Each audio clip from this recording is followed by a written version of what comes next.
Morning children's. पिछले topic में हमने यण संधि और अयादी संधि की परिभाषा और उनके सूत्रों को अच्छे से पढ़ा था। तो आज उनको कुछ उदाहरण के माध्यम से हम समझने का प्रयास करेंगे।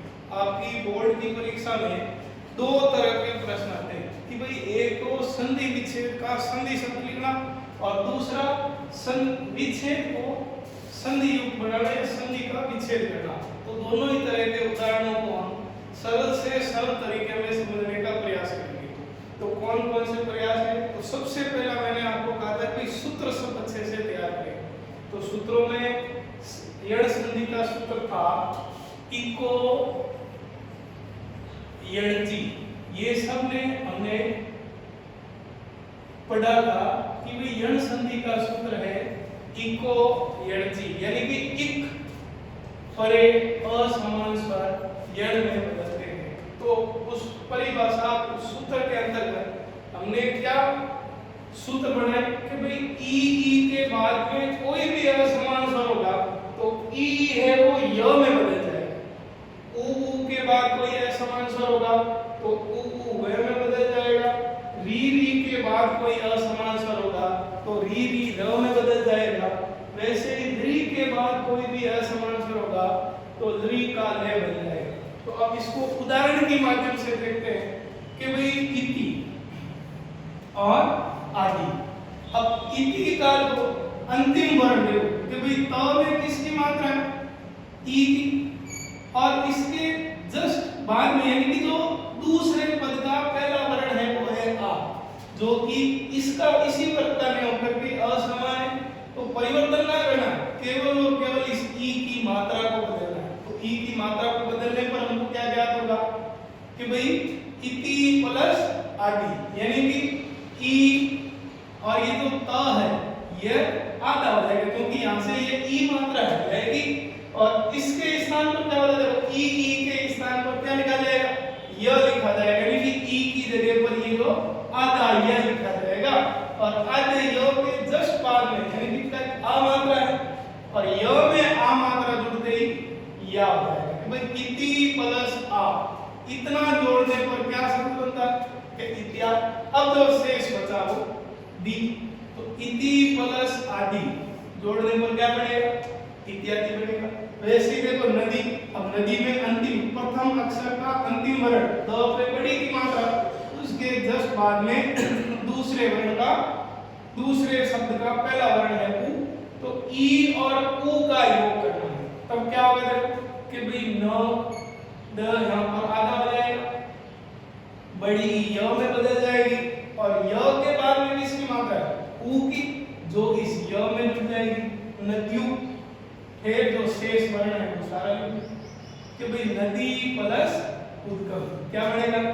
नदी उद्गम। अब देखो इधर कि भाई द और य इन दोनों को जोड़ करके आप इस प्रकार द्य यूं भी लिख सकते हो। विद्यालय शब्द में लिखते ना हम विद्यालय, ऐसे भी लिखा जाता है। तो नदी उत्तम आप वैसे भी लिख सकते हो। वधु, अब देखो दूसरी शब्द कि भाई ऊ के बाद में असमान स्वर हो तो ऊ किस में बदल जाएगा? व में बदल जाएगा, यानी कि वधु बड़ा ऊ की मात्रा अंतिम में और आ है वो भिन्न स्वर है। तो अपने को परिवर्तन क्या करना?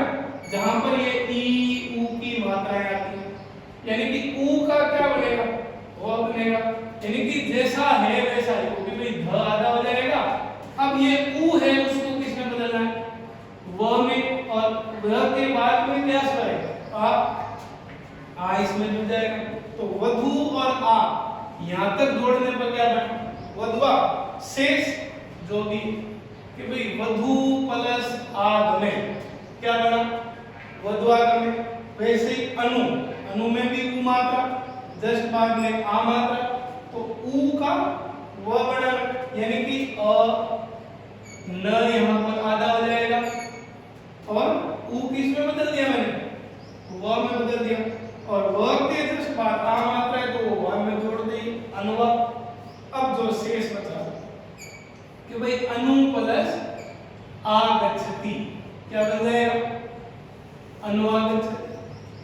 वैसे ही मातृ, अब देखो ये जो त्रि त्रि त और री के योग से बनता है। त्रि किससे बनता है? त और री। ये जो त्रि है वो त और री को जोड़ने पर अपने को त्रि मिलता है। अब संधि का शर्त क्या देखो कि री के बाद में कोई भी असमान स्वर होगा तो री का क्या बन जाएगा? र बन जाएगा। यानी कि हमारे पास बचेगा क्या कि भाई ये री किस में बदल जाएगा? र में। अब देखो आधा ते और आधा रे मिलते हैं तो त्रय बनता है। क्या बनता है? त्रय। देखो बात को दिमाग में यहाँ नोट क्या करना है, देखो कि ये जो त्रि है ना इसको सीधा त्र में बदलना है। कब बदल रहा है? जब री के बाद कोई असमान स्वर। तो देखो मात्री, मात्री को क्या लिख देना है? मात्र।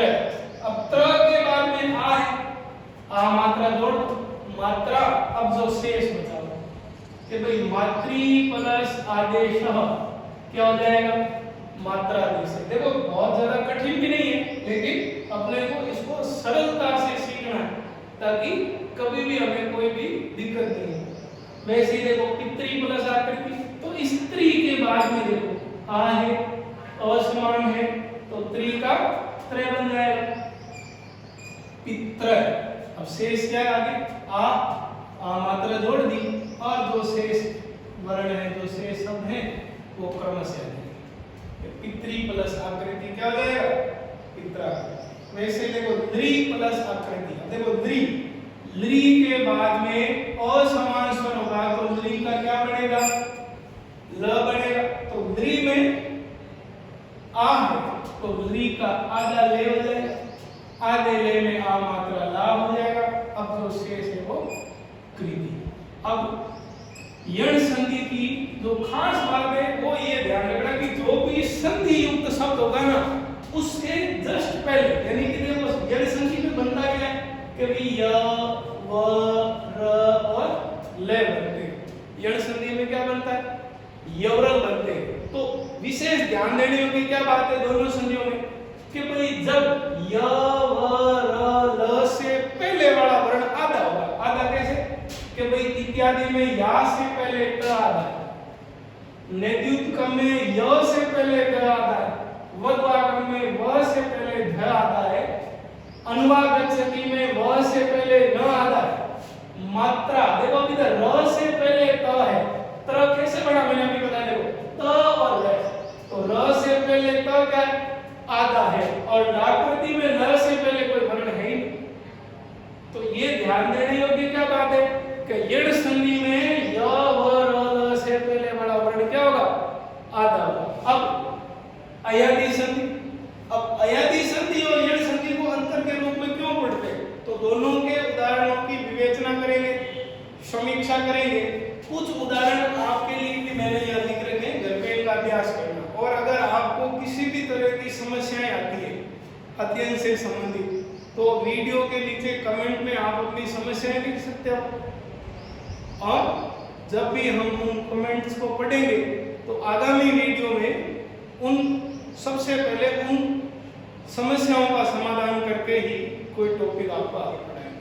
अब देखो कि अयादी, अब अयादी का सूत्र क्या था कि भाई यण का तो था इको यण थी, और अयादी का है एचो आय वाया वह, कि भाई ए और ओ, ए ओ का मतलब कि भाई ए आई ओ औ, इनके बाद ए समान स्वर हो तो ए का ऐ, ओ का औ, औ का ऐ का आय और औ का आव बनता है। अब उसी प्रकार में उसी क्रम में भाई ए, केवल ए के बाद कोई असमान स्वर हो, या ऐ के बाद ए समान स्वर हो, ओ के बाद ए समान स्वर हो, या औ के बाद ए समान स्वर हो, तो क्या क्या परिवर्तन होते हैं? देखो कि भाई ए के बाद ए समान स्वर होगा तो ए का ऐ बनेगा, ऐ का आय बनेगा, ओ का औ बनेगा और औ का आ बनेगा। बदलना किसको है? ए ऐ ओ औ। यण में क्या किया था कि ई उ री री, इनको ही बदला था। वैसे ही अयादी में क्या ए आई ओ और औ को बदलना है। तो कब बदलना देखो कि भाई से स में ए मात्रा जुड़ी हुई है और उसके बाद में जो वर्ण है वो अ है, वो असमान है। तो करना क्या है कि इस ए को किसमें बदल देना है, अय में बदलना। इसका मतलब क्या है कि भाई स से ए निकालेंगे तो स आधा हो जाएगा, लेकिन ये अ जुड़ते ही स पूरा और य आधा हो जाएगा। इस प्रकार निकालें। अब इसके बाद वाला वर्ण क्या है, अ। अब य में अ जुड़ते ही य क्या हो जाएगा, पूरा हो जाएगा। कि भाई से में एक अ जोड़ते ही क्या बना, सही बना। अब जो से कि भाई सय प्लस अनम क्या बन जाएगा, सैनम। हरे प्लस ए ही। अब देखो इधर यहाँ पर कि भाई हरे में भी ए और यहाँ भी ए। अब यहाँ पर तो ए समान स्वर भी नहीं, लेकिन देखो दीर्घ संधि का नियम है, उसमें क्या होता है कि भाई अक सवर्ण दीर्घ कि भाई समान विश्व या दीर्घ वर्णों के पश्चात समान विश्व या दीर्घ वर्ण आए तो क्रमशः दीर्घ हो जाते हैं। लेकिन यहाँ पर दीर्घ का नियम कहाँ तक चलता है, अ ई उ री, इन 4 वर्णों तक चलता है, बाकी आगे नियम चलता नहीं। तब क्या करेंगे कि भाई ए में ए जोड़ेंगे। तब करना क्या, देखो परिवर्तन यहाँ भी होगा, सेम ही परिवर्तन है, सेम ही नियम है। देखो कैसे करेंगे कि भाई ह र। अब देखो र आधा है तो क्या बनाना था, अय, तो र पूरा हो जाएगा और यह आधा शेष बचेगा। अब इसके बाद में क्या वर्ण ए है वो य में जुड़ना है, तो क्या बनेगा ए। हरे प्लस ए ही क्या सब बनेगा, हरिये ही। वैसे देखो गई। अब देखो गई में 2 मात्रा, ऐ मात्रा, ऐ का क्या बनता है कि ऐ बनाते समय आ बनेगा, यानी ग में किसकी मात्रा जोड़ेंगे आप कि भाई ग में आ मात्रा गा और य, यानी कि गई के बाद असमान स्वर होगा तो गई किस में बदल जाएगा, गाय में। बाद में मात्रा किसकी है, अ की, तो जुड़ गई अ की। तो गई प्लस अ क्या बना, गाय। जो शेष बचा वो लिखो, गई प्लस अके क्या बना, गाय के। वैसे ही सही, तो सही प्लस अ है तो सही और अ को जोड़ा तो क्या बना, साई। कैसे कि ऐ मात्रा, ऐ का क्या बनता है, आई। अब य के बाद में अ है तो अ पूरा जोड़ने पर क्या बनेगा कि सही प्लस ए साई। और जो शेष बचा साई के। विष्णु अंतिम वर्ण ओ है, ओ के बाद असमान स्वर होता है तो ओ किस में बदलता है, औ में। तो विष्णु, तो देखो वी श हने आधा हो जाएगा, लेकिन करना क्या, आधे हने में अ जोड़ेंगे तो हने पूरा और वह है वो आधा हो गया। अब पीछे वाला वर्ण ई है तो ई की मात्रा विष्णु, तो ये व बना, इसमें ई की मात्रा विष्णु विह। विष्णु प्लस ई है क्या बनेगा, विष्णु भी है। वैसे ही भो प्लस णम तो भो, भो का क्या बन जाएगा, भव बन जाएगा। बाद वाला वर्ण ए है, वो में जुड़ते ही वो पूरा हो जाएगा। फिर जो शेष है कि भाई भो प्लस णम क्या बनेगा, भवनम। वैसे ही देखो भव, औ मात्रा, औ किस में बदलता है कि आव में, तो भ का क्या लिखा जाएगा, भा, और ये व। अब इसके 10 बार वाला वर्ण उ है तो व में उ जोड़ो क्या बना, बाहु क में विसर्ग क। बहु प्लस के क्या बना, बाहु के असौ, औ मात्रा है, बाद में वर्ण क्या है अ, असमान है। औ का क्या बनेगा, आ। तो देखो और स में आ मात्रा सा, और ये व और व में ए जुड़ते अशा। अब जो शेष बचा असावयम। तो अब अंतर की दृष्टि से देखें तो दोनों ही संधियों में क्या बना है कि यहां पर भी य बन रहा है, व, और इधर भी देखो य और व बनता है। लेकिन अंतर क्या है कि भाई जब य और व से पहले वाले वर्ण आते हो तब तो यण संधि, और य और व से पहले वाला वर्ण पूरा होगा तब अयादी संधि। कैसे? कि संज्ञा में य बना, य से पहले वाला वर्ण देखो स पूरा है, य से पहले र पूरा है, य से पहले आ, ये भी कंप्लीट वर्ण है। आधा अक्षर नहीं, आधा अक्षर होते हैं यण संधि और पूरा होता है अयादि। अब अयादि का कौन सा भेद करें, कौन सा करें? तब क्या ध्यान रखना कि यदि य से पहले अ मात्रा हो यानी एक मात्रा हो तब तो आगे वाले वर्ण के ऊपर एक आई की मात्रा लगाएं, और आ मात्रा है तो दो मात्रा है।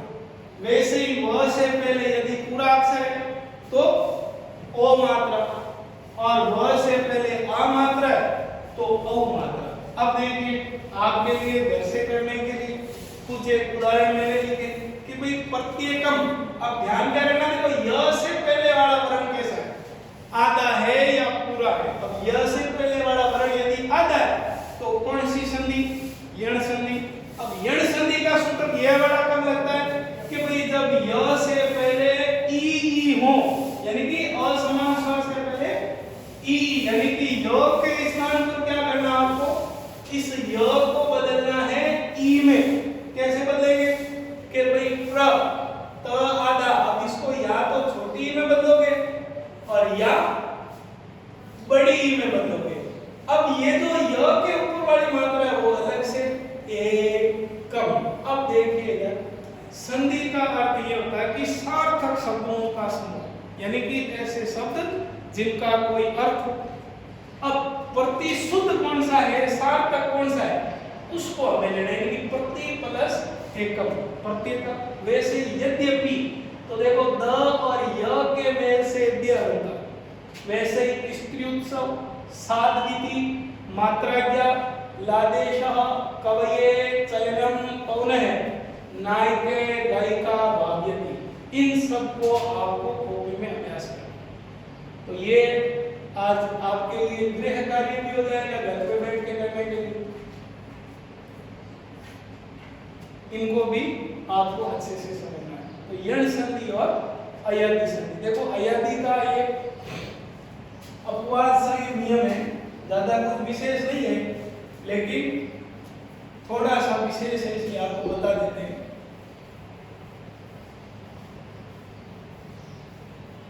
परीक्षा में आपके लिए तो नहीं आएगा ये सवाल, बाकी बड़े जो कंपटीशन एग्जाम होते हैं उनमें, कि भाई यदि ओ के बाद में य आ जाता है, ओ के बाद में ये आ जाता है तो ओ है वो औ में बदल जाता है। ओ किस में बदल जाता है?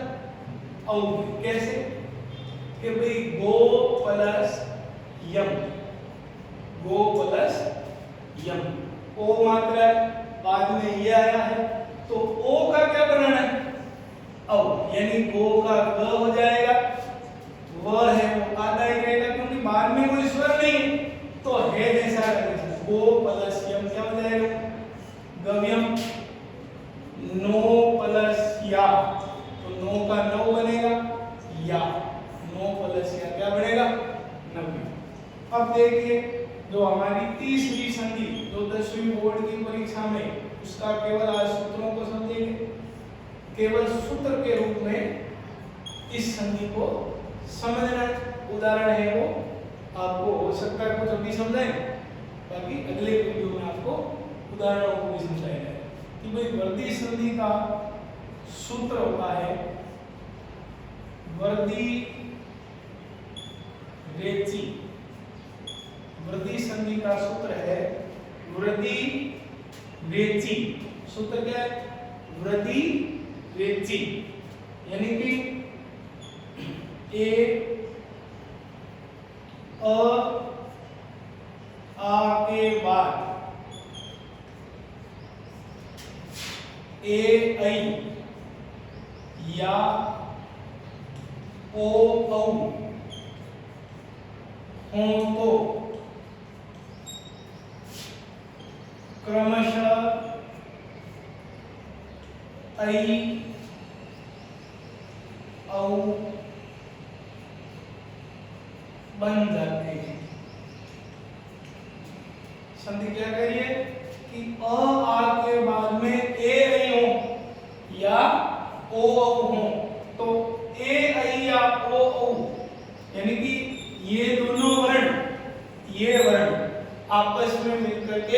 आई।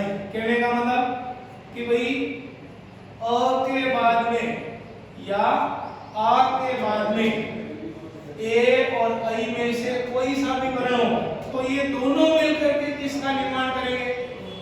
ऐ का निर्माण करेंगे।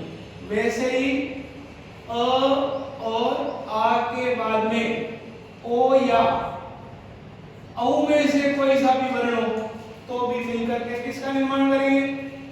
औ का निर्माण करेंगे। आ के बाद ओ होंगे तो औ बनेगा और ए ऐ होगा तो भी क्या बनेगा? ऐ ही बनेगा।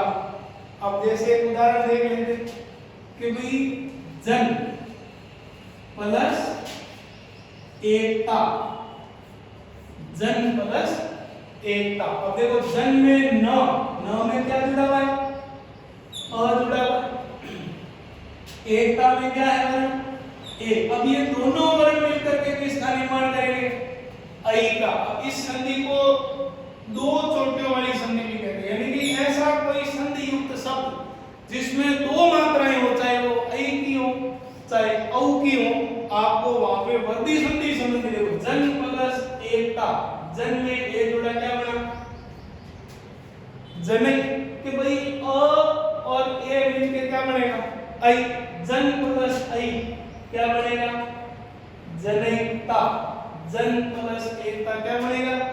जनैकता। और भी खूब सारे उदाहरण है इसके, वो देख लीजिए।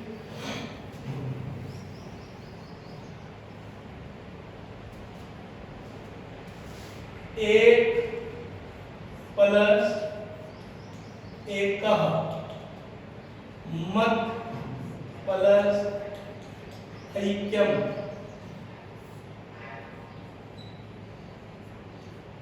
जनता प्लस ऐक्यम।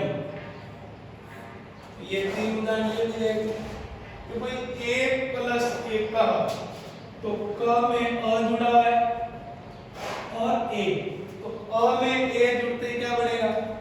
ऐ बन जाएगा। कि भाई ए क में ऐ, एक कई, शेष वर्ण क्या है? कह। तो एक प्लस एक क्या बनेगा? एक कई का। वैसे ही मत प्लस ऐक्यम, तो मत त में अ है और इधर ऐ है, अ और ऐ मिलके ऐ ही बनेगा। तो मत प्लस ऐक्यम क्या बन जाएगा? मतैक्यम। वैसे ही देखो जनता, अब आ मात्रा है, ध्यान क्या रखना है कि आ और अ जुड़ेगा तो भी क्या बनेगा? आ में ए या ऐ जुड़ेगा तो भी ऐ बनेगा। तो जनता ही नहीं लिखेंगे, जनतै क्यम। कि भाई जनता में ऐ शब्द जुड़ा तो जनतै, यहां तक ध्यान रखना, फिर जो शेष बचा हो जाएगा जनतैक्यम। और भी उदाहरण ध्यान देने योग्य।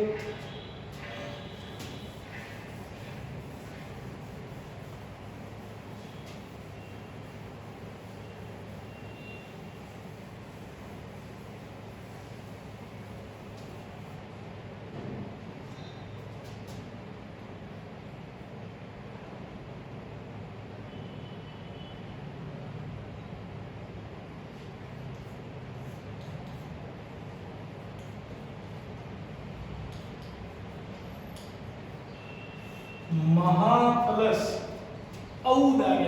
अब देखो आ के बाद में औ है, नियम ये देखो आ के बाद औ ही बनेगा। तो महा में औ, कि भाई आ में ओ, तो महौ दार्यम। तो इस प्रकार से ये जो वर्दी संधि है इसका जो सूत्र है वर्दी रेची। कहने का तात्पर्य क्या है कि भाई अ आ के बाद ए ऐ या ओ औ हो तो अ आ और ए ऐ मिलकर के ऐ बनाते हैं और ओ औ मिलकर के औ बनाते हैं। और भी खूब सारे उदाहरण हम आपको अगले वीडियो में घर के लिए दिखाए जाएंगे ताकि आप घर पे बैठ के अभ्यास भी कर सको। आज का जो काम है ये वीडियो, ये जो उदाहरण है इनको अच्छे से करने का प्रयास करना।